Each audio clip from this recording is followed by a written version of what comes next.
Are you struggling to conceive? You have options, and at Piedmont Reproductive Endocrinology Group, we'll make sure you have the guidance and support you need. PREG is known for individualized fertility care that's unique to every patient. We take the time to provide a reassuring and empowering experience because we believe that you deserve nothing less. Let us help you on your journey to parenthood. Visit us at pregonline.com to learn more. Get the guidance and support you need at Piedmont Reproductive Endocrinology Group.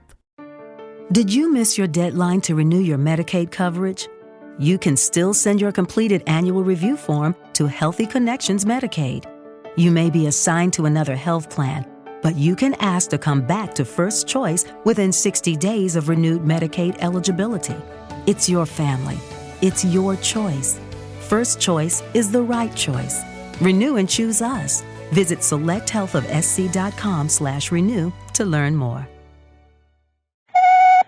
The story you're about to hear is true. The names have been changed to protect the innocent. Fatima Cigarettes, best of all king-size cigarettes, brings you Dragnet. You're a detective sergeant. You're assigned to burglary detail. A wave of shoplifting breaks out in your city. There's no pattern to the thief's operations. There are no leads. Weeks pass. The number of thefts keep growing. Your job? Stop them.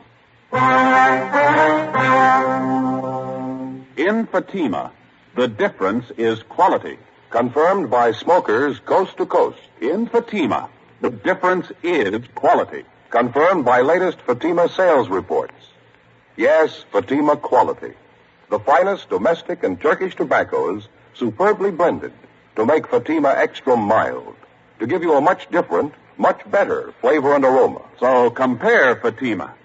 See for yourself why thousands and thousands of king-size cigarette smokers are switching to Fatima every day. Enjoy all the advantages of extra length plus Fatima quality, which no other king-size cigarette has. Remember, Fatimas cost the same as the cigarette you're now smoking. But in Fatima, the difference is quality.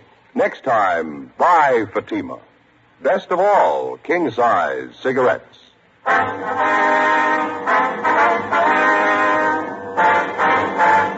Dragnet, the documented drama of an actual crime.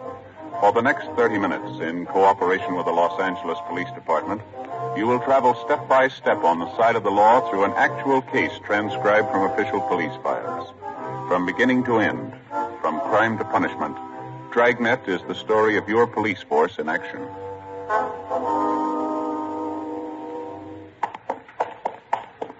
It was Tuesday, August 22nd. It was hot in Los Angeles. We were working the day watch out of burglary detail. My partner's Ben Romero. The boss is Captain Wisdom. My name's Friday. It was 2:18 p.m. when we got to Anthony's Store for Women, the general manager's office. Mr. Addy, come right in. Thank you. Thank you. My name's Romero, sir. I talked to you on the phone. This is my partner, Sergeant Friday. How do you do? Elliot, how are you? Certainly glad to see him. Let me get another chair here. Thank you very much. I haven't had time for my after-lunch cigarette yet. Care to join me? No, thank you, sir. I got a light for you. Oh, yeah, thanks. Well, I guess you know what the problem is. No need for me to go all the way back and start from the beginning. I didn't get it quite clear on the phone, Mr. Elliott. When did this last thing come in? Well, the way we figured out, it must have happened around closing time yesterday, between 5:30, we figured. The store was pretty crowded at that time, was it? Yeah, it's pretty busy. They had a special pre-winter showing in the fur department. No one noticed it was gone until after we closed up. Mm-hmm. Can you give us a description of the piece of merchandise, Mr. Elliott? Yes, yeah. You got it right. Complete description, you see. Silver blooming stole, satin lining, 2-slash pocket, silver chain fastener. Complete description of it for you. Yes, I see. Thank you. These are the code numbers and the serial numbers on it, then? That's right. The whole thing's getting way out of hand, Sergeant. We've had a lot of things lifted from the store the last few weeks, but nothing this big. If this keeps up, I don't see how we're going to get our insurance renewed. I guess your store detectives are working on this latest one, the missing purse? Yes, but it's the same as all the recent cases we've had. They haven't been able to find a thing. All the personnel have been checked, all the people who were around the department when the fur was stolen. I mean, those it was possible to check on. As far as we know, they're all clear. Uh-huh. What were the circumstances of this thing, Mr. Elliott? I mean, was this mink stole on a display rack? Did one of the models have it on? Exactly how was it? Well, it was modeled, yes. After it was shown to several parties, it was put back in stock. We have a special rack for the stoles, regular enclosed cabinet, sliding doors on it. The cabinet's usually open during store hours. I see. There was a store detective in the department at the time. All those salespeople were standing around. I can't understand why one of them didn't see it happen. Mm-hmm. Mr. Elliott, you say this is the first time an expensive item like this has been lifted from your store? That's right. How about the personnel, Mr. Elliott? You say there's been a check made on each one of them since this thing started? Yes, sir, that's correct. And there's no reason to be suspicious at all of any one of your people? Well, as a matter of fact, there is one, Sergeant, sales girl. She was up in 5 in the Sweet 16 shop. Then she was moved down to cosmetics on the street floor. What is it that makes you suspicious for her? Well, before I say anything, I want to make it perfectly clear to you. We've never had any real proof that there was something wrong there. Dorothy started with us 8 years ago. That's the girl's name, Dorothy Kirkman. Mm-hmm. She came to us right out of high school. She seemed to be doing all right, got along with the customers, dressed neatly, always on time. And all of a sudden, this shoplifting started. We didn't think there was any connection at first. Thought it was only coincidence. How do you mean? Well, just for instance, wait a minute. Get the file on that right hand on the desk. I see. Yeah. Here it is. Out of the first 14 items that disappear, 6 of them were out of Dorothy Kirkman's department, right out of her section. Cashmere sweaters, expensive blouses, scarves. As I say, at first we wrote it off to coincidence, but it kept recurring. Her section almost seemed to be the focal point of all the shoplifting. That was at the beginning, of course. Did you have the Kirkman girl watched, Mr. Elliott? Yes, we did. The department head kept an eye on her, and, well, I guess Dorothy noticed it. She resented it quite a bit, had a little spat with the head of the department. We thought it'd be best for everyone if she transferred. So we had her moved downstairs to cosmetics. Mm-hmm. How did that arrangement work out? Well, for the first few weeks, fine. And we started missing things out of cosmetics. A lot of it didn't amount to too much. A lot of it did. Makeup kits, expensive perfumes. This time we called her in, tried to talk to her about it in a nice way. She got very resentful. Mm-hmm. She denied knowing anything about it, say? Yeah, she got very upset. Of course, there is one thing I will say. The items in cosmetics are on display all over the counter. It's fairly easy for anybody to pick them up. The fact still remains the stealing began in her department upstairs. She moves over to cosmetics, and all of a sudden the losses increase there. What would you figure? Yes, sir. I see what you mean. Wonder if you could have somebody point out this Dorothy Kirkman for us, Mr. Elliott. I think maybe we better have a talk with her. We'd like to help you, Sergeant. I'm afraid that's not possible. Well, how do you mean? She quit last Saturday. We got all the information available on Dorothy Kirkman from the store's personnel files, and then we called the office and gave them a description of the stolen fur. We asked them to check the Kirkman girl through R&I. She had no previous criminal record. Before we left the store, we went to the fur department, talked to all the salespeople concerned, but we were unable to come up with anything new regarding the theft of the silver blue mink stole. We drove out to Dorothy Kirkman's last known address. She wasn't at home, but her mother was. The mother told us that the day before, her daughter had started on a new job as a sales girl at the House of Raymond, an exclusive shop specializing in all types of cosmetics. We checked the phone book and found that the House of Raymond was located in the same 10-block stretch along Wilshire Boulevard where the shoplifting campaign was going on. It was one of the few places along there that the thieves hadn't bothered. It was 3 blocks from Anthony's store for women, the Kirkman girl's former place of employment. 4:05 p.m. We located her behind one of the front counters. Across the aisle, half a dozen women were listening to a makeup demonstrator giving a talk on complexion care. Dorothy Kirkman seemed pleasant and cooperative. No, I don't mind telling you. I got sick and tired of being called a thief. That's why I quit Anthony's. A little of that goes a long way. You started work here at Raymond's yesterday, Miss Kirkman, is that right? Yes, that's right. I think I'm going to like it a lot better than Anthony's. Mm-hmm. While you were working here at Anthony's, ma'am, I suppose you'd heard that quite a bit of shoplifting was going on. Yes, I knew about it. Guess every girl in the store knew it. They had a big personnel meeting about it. Do you have any suspicions of your own, Miss Kirkman? How do you mean that? Well, I mean, was there anyone in particular that you might have been a little suspicious of? Maybe one of the customers? No. I've waited on some real weird ones, but I didn't see any of them ever try to walk out with anything. Mm-hmm. All I knew was what Mr. Elliott told us at that meeting. Well, this might be an embarrassing question for you, miss, and we'd appreciate an honest answer. Yes? What about the sales girls you worked with? Did any of them ever give you cause to be suspicious? You mean, do I think any of them were doing the stealing? No. There were some of them I didn't like. I didn't trust them either. But I wouldn't accuse them of stealing. I wouldn't accuse anybody unless I had proof. That's more than I can say for some people I know. Well, by any chance, did you happen to be in Anthony's this past Monday? Monday? No, why do you ask? When you were working on the 5th floor up the street at Anthony's, we understand that when the merchandise first started disappearing, a pretty good percentage of it was out of your section. That's what they told me, yes. And then when you were transferred downstairs to the cosmetics counter, quite a few things started disappearing from there. Now, we'd like an honest answer, Miss Kirkman. Do you have any explanation at all for this? I'll tell you the same thing I told them at the store, Sergeant. I can't explain it. But I didn't have anything to do with it, believe me. Well, you'll have to admit, miss, it's pretty much of a coincidence, isn't it? Sergeant, you can call it anything you want to. I didn't have anything to do with it. The only thing I ever took home from that store was my paycheck. Would you excuse me, please? Customer, I have to wait on. Yes, ma'am, go ahead. What do you think? I don't know. She's a nice enough girl. Seems to be telling the truth. Could be a coincidence the way it worked out. Nothing to prove otherwise. 4:38 p.m. We finished questioning the suspect, Dorothy Kirkman, and Ben and I went back to the office and made arrangements to have the girl kept under temporary surveillance. A bulletin had been gotten out on the missing fur stole, the pawn shop detail had been notified, and a description of the fur had been placed on the stolen property list. The following day, along with Sergeants Dick Rubles and Jim Tabor, we continued our investigation of the latest shoplifting complaints. It went slow, a lot of legwork, and no progress. Like the dozens of other items of merchandise which had vanished in the last 8 weeks, there wasn't a trace of the missing fur stole. More men were added to the special detail on duty in the 10-block area where the stealing was going on. Anybody in the city who'd ever served time for shoplifting was checked and rechecked. Constant surveillance was maintained over a half a dozen known thieves who we figured might be involved. It got us nothing. Wednesday, August 23rd, 5:30 p.m. No leads, no progress. We went back to the office. Sure hope I get home before 6 o'clock tonight. I want to see that shoe repair man out in our neighborhood. Well, what's the matter? You need some half-soles? No. I went in his shop the other day and he conned me into a new set of arch supports. Matter of fact, he didn't even call them arch supports. What did he say they were? Metatarsal supports. You know, supports the metatarsal? Yeah. That's one of the bones in the foot. He sold me a pair of these things and told me I should wear only one of them in my right shoe.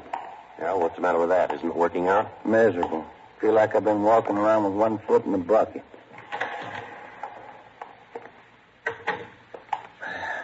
Yeah, I'll check the book. Okay.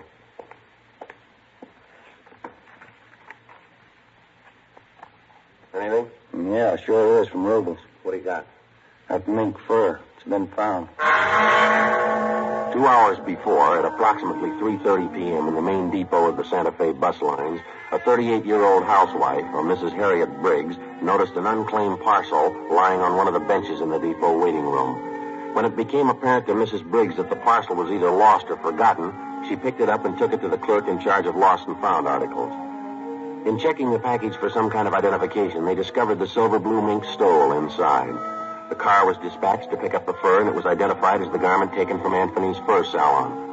Mrs. Briggs volunteered to come along to the office to give what information she could. A stakeout was placed at the bus depot in case anybody called for the package. 5:50 p.m. We interviewed Mrs. Briggs in the squad room. That's right, officer. It was just a little before 3:30.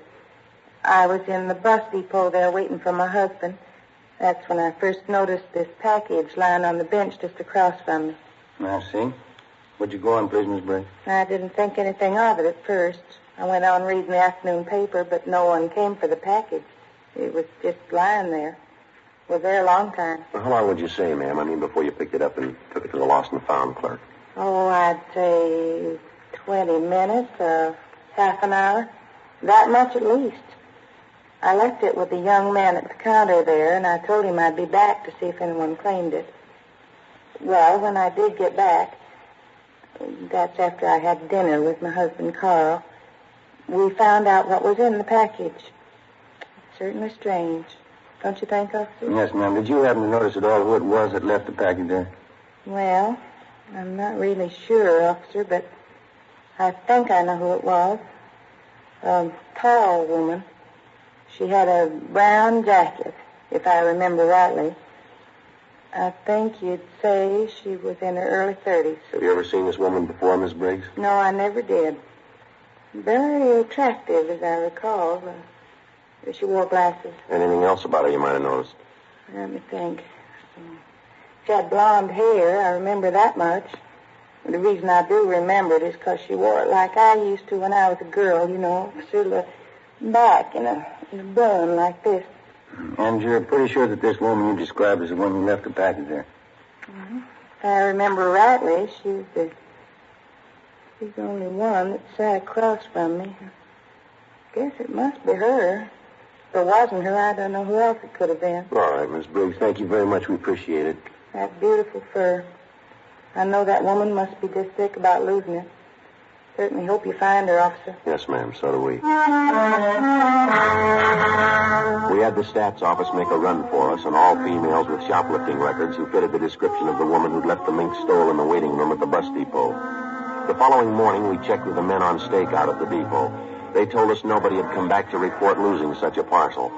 Together with Rubles and Tabor, we spent most of the day checking out the names on the list of known shoplifters which the stats office had made up for us, names of possible suspects who physically resembled the tall blonde woman seen at the depot. We got nowhere. Either they had ironclad alibis or they had since moved out of the city. We ran down every possible angle on the freak recovery of the missing fur stole. During the next 10 days, the case got more involved than it already was. Some of the stolen articles of new merchandise began showing up, but not through any of the channels we expected. Some of the items were found dumped in sidewalk refuse cans. Some were found in hotel lobbies, in the post office, in theaters. Some were found tossed in vacant lots. The only logical answer we could figure was that it was the work of somebody who was stealing for just the love of stealing, a kleptomaniac. Tuesday, September 4th, a 15-year-old girl in one of the exclusive residential neighborhoods reported finding 2 parcels containing women's clothing and expensive costume jewelry. They still had the price tags on them, and they totaled $360. Ben and I drove out to talk to the girl, a Patricia Denvers. Where'd you happen to find these things, Patricia? Empty lot right down the block there. I was on my way home from the show. I took the things home and showed my mother. She called the police. If nobody claims this package with the costume jewelry, can I keep it? Certainly beautiful. No, I'm afraid not, miss. We know who the things belong to. We're going to have to return them. Oh, I certainly don't understand that. Well, how do you mean? As far as I could see, she threw the things away. I thought she didn't want them. What do you mean, who didn't want them? Well, the lady who threw them in the empty lot. You saw who it was that threw the packages in that lot, did you? Yes, I was on my way home from the show, just like I told you. I could see this lady walking up ahead of me. She was about a block away, I guess. And when she went by the lot, I saw her take these packages from under her arm and toss them in the grass. She wouldn't do that if she wanted them, would she? Did you get a good look at this woman? You have any idea what she looks like? She's a good-looking woman. Tall. She has beautiful blonde hair. Her husband's a doctor. And you know who she is? You've seen her before? Well, I don't know her to talk to. I just see her around the neighborhood. Does she live around here? Do you know that? Yeah, right next door to my girlfriend.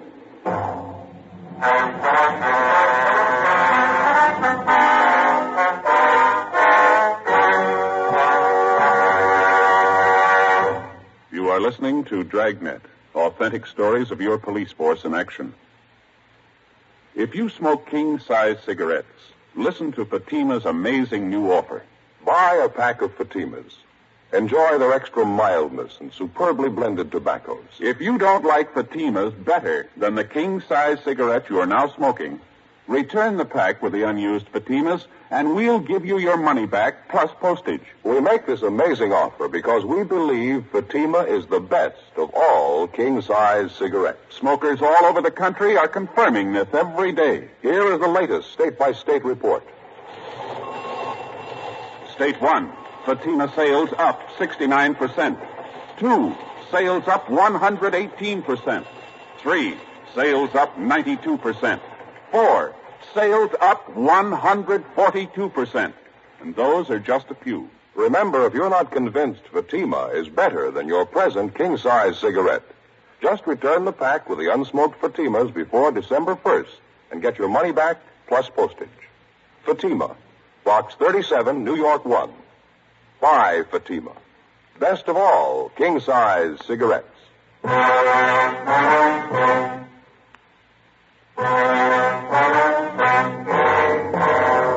Tuesday, September 4th, 5:15 p.m. With a help of the 15-year-old girl, Patricia Denvers, we got the name and address of the woman who had been seen tossing the parcels of stolen merchandise into a vacant lot in the west end of the city. The woman was identified as a Mrs. Virginia Sterling, the wife of a Dr. Bruce Sterling, a fairly prominent young surgeon with offices in Beverly Hills. Mrs. Sterling and her husband had no children. They leased a richly furnished apartment in a residential section of the city that was considered better than the upper middle class.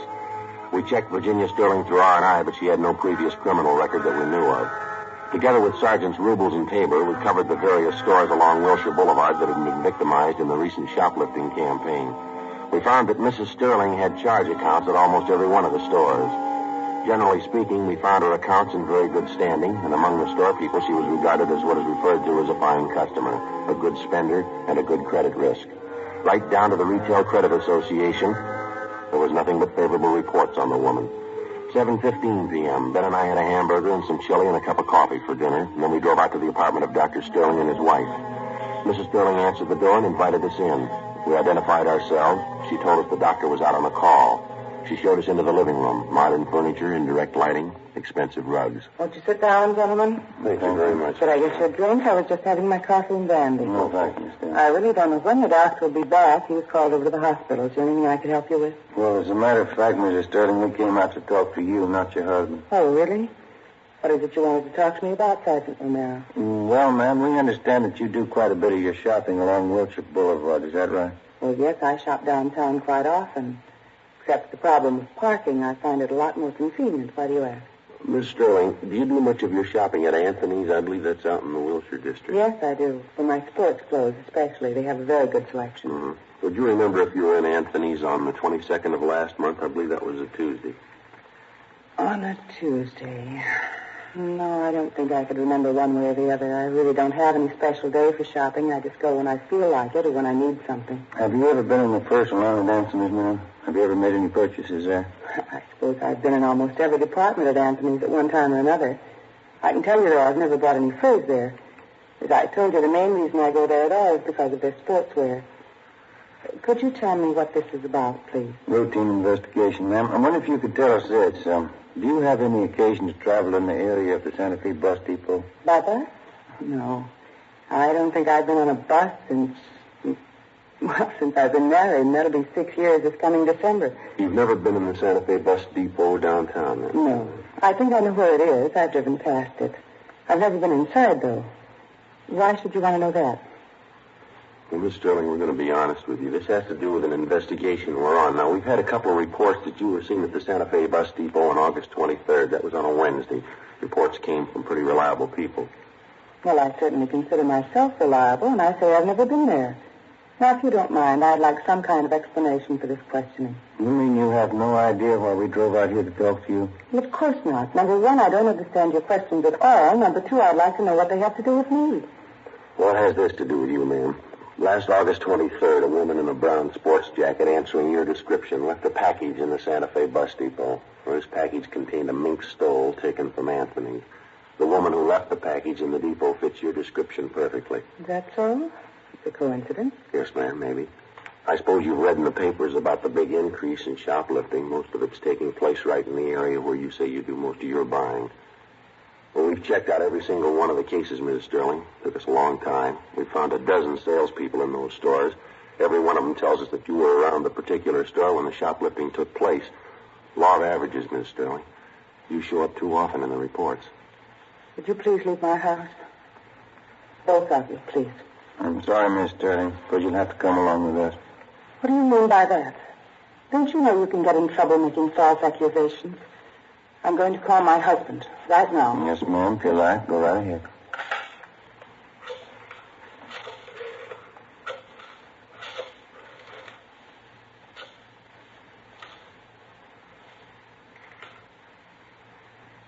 Sergeant.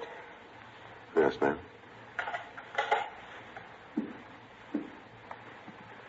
What is it? What do you want to know? You can tell me. I think you know already. What do you want? Tell me, please. We've got your story, ma'am. Right up to this afternoon. You went shopping today. You stole things as usual. When you tried to get rid of them, you were seen right in this neighborhood. The vacant lot down in the next corner, you threw them away there. Somebody saw you. They didn't know it was me. Yes, ma'am. They knew it was you. Yes. How can I make them understand? Do you know? No, ma'am. Horrible. Shame. I couldn't tell my husband. I couldn't tell Bruce. I couldn't. Oh, never mind. We'll tell him for you.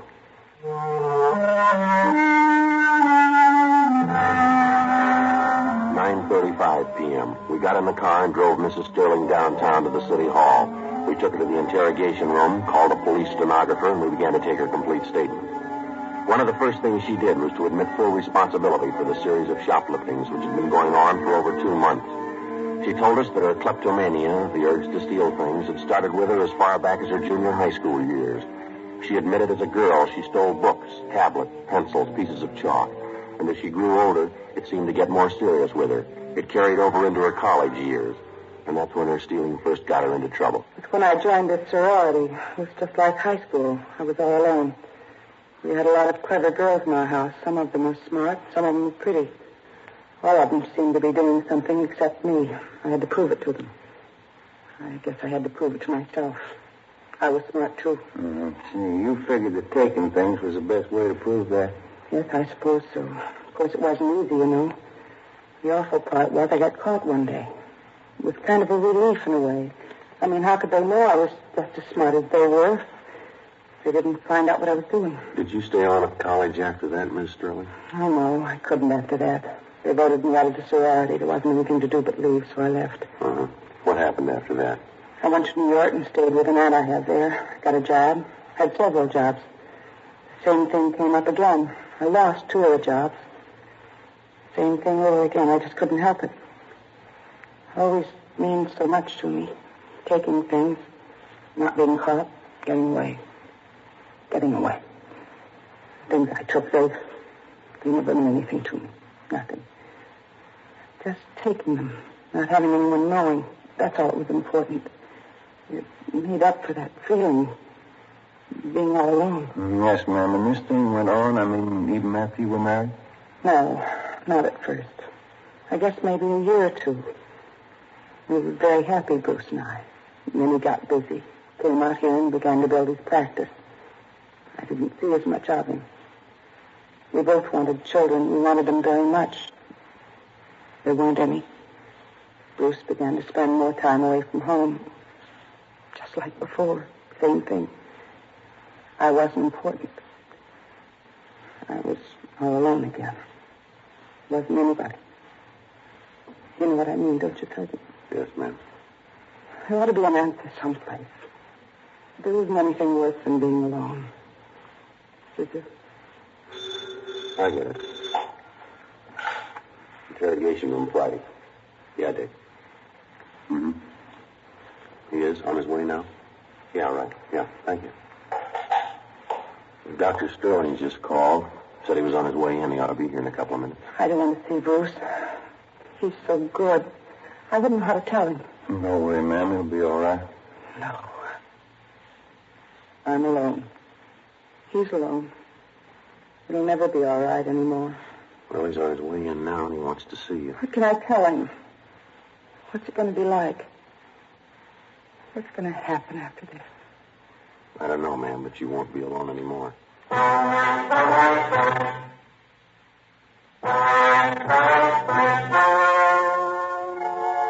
story you have just heard was true. The names were changed to protect the innocent. On December 9th, trial was held in Superior Court, Department 88, City and County of Los Angeles, State of California. In a moment, the results of that trial. And now, here's our star, Jack Webb. Thank you. Friends, a few minutes ago, we told you exactly why smokers all over the country are switching to king-size Fatimas. It's because Fatimas are extra mild, because they have a much better flavor and aroma. Now, if you haven't tried Fatimas yet, here's where you come in. We feel so sure that you'll enjoy Fatima quality that we make this offer. Buy a pack of Fatimas. If you don't like Fatimas better than the king-size cigarette you've been smoking, just return the pack and the unsmoked cigarettes and we'll send you your money back, plus postage. You see, we're convinced that Fatima is the best of all king-size cigarettes. Buy a pack of Fatimas today. I know you'll agree.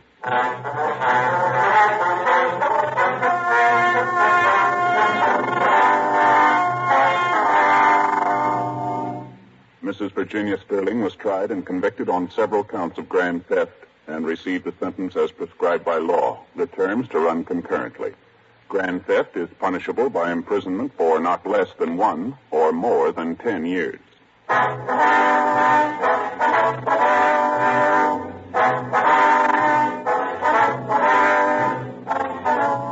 You have just heard Dragnet, a series of authentic cases from official files. Technical advice comes from the Office of Chief of Police W.H. Parker, Los Angeles Police Department. Fatima Cigarettes, best of all king-size cigarettes, has brought you Dragnet, transcribed from Los Angeles. Hello, it is Ryan, and we could all use an extra bright spot in our day, couldn't we? Just to make up for things like sitting in traffic, doing the dishes, counting your steps, you know, all the mundane stuff. That is why I'm such a big fan of Chumba Casino. Chumba Casino has all your favorite social casino-style games that you can play for free anytime, anywhere with daily bonuses. That should brighten your day a little. Actually, a lot. So sign up now at ChumbaCasino.com. That's ChumbaCasino.com. No purchase necessary. VGW Group. Void where prohibited by law. See terms and conditions. 18+. Okay, round 2. Name something that's not boring. A laundry? Ooh, a book club. Computer solitaire, huh? Ah, sorry. We were looking for Chumba Casino. That's right. ChumbaCasino.com has over 100 casino-style games. Join today and play for free for your chance to redeem some serious prizes. ChumbaCasino.com. No purchase necessary. Void where prohibited by law. 18+. Terms and conditions apply. See website for details.